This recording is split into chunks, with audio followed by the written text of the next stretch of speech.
Levítico capítulo 25, versículo 10 diz assim: Proclamareis liberdade na terra a todos os seus moradores.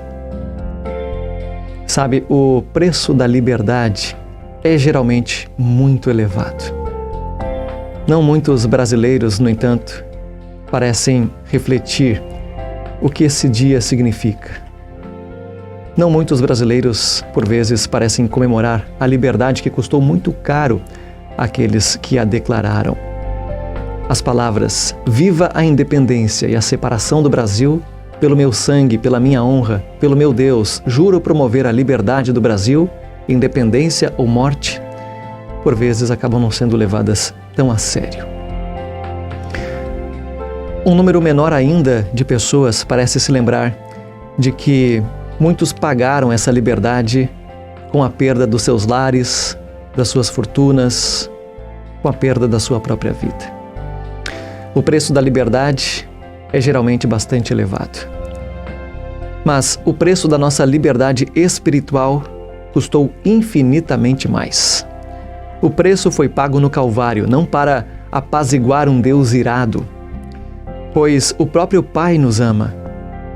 Mas o preço foi pago para satisfazer as exigências da justiça diante do universo não caído.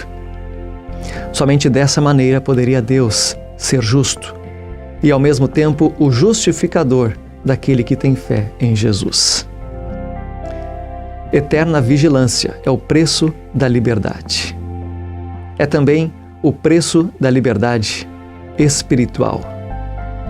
Para a liberdade foi que Cristo nos libertou. Permanecei, pois, firmes, está em Gálatas 5:1. Conta-se que certa vez, em uma ilha, havia sido instalado um cabo que unia aquela ilha ao continente. Enormes correntes prendiam aquelas duas regiões, aqueles dois locais. Ali, a maré costumava elevar o nível das águas em até 4 metros. Enquanto isto acontecia, as correntes ficavam então submersas. Tornava-se impossível avistá-las. Somente quando a maré baixava é que elas voltavam a ficar expostas. Então, certo dia, 3 crianças estavam brincando naquele lugar. Viram ali as correntes e se dirigiram até uma delas. Durante algum tempo, ficaram balançando a enorme corrente de um lado para o outro. Estavam bem próximas da água. Como a corrente era muito pesada, cada criança então decidiu enfiar um dos pés em seus elos. Assim poderiam usar a força das pernas para balançar melhor a corrente.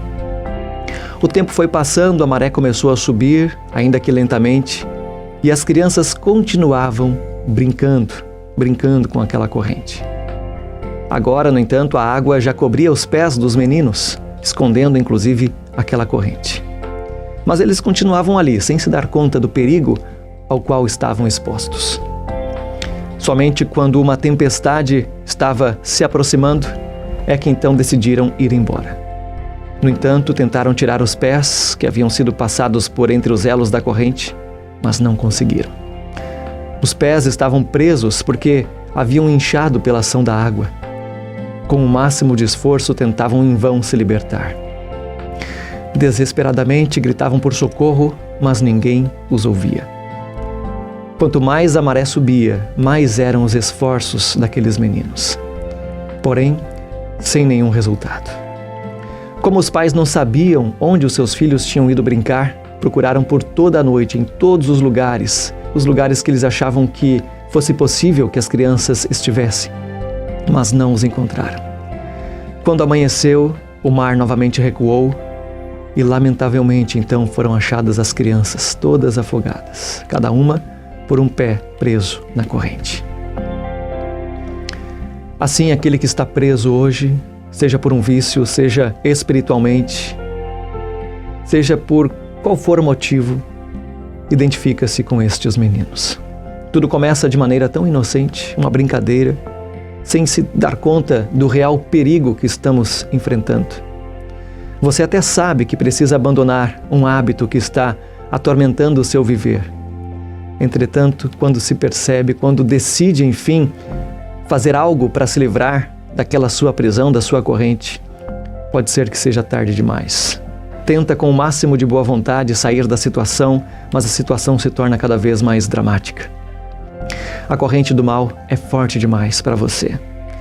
Esta, contudo, não é uma dificuldade sem solução, porque não está sobre nós a responsabilidade de romper com a corrente que nos prende. Embora nós sejamos falhos, embora nossa força seja limitada, quem tem poder para nos libertar é exatamente quem deseja a nossa liberdade. João 8,36. Se o Filho vos libertar, verdadeiramente sereis livres. Então hoje, quer alcançar a liberdade? Vá como está, mas vá para o Senhor Jesus e peça que Ele torne você livre. Não arrisque viver sem Cristo outra vez. A cada dia, reúna todas as suas forças para fazer dele o seu companheiro. Essa é a única maneira de soltar o seu pé daquela corrente. Não voltar mais para a prisão cruel do mundo e do pecado. Que hoje o Espírito Santo de Deus liberte a cada um de nós.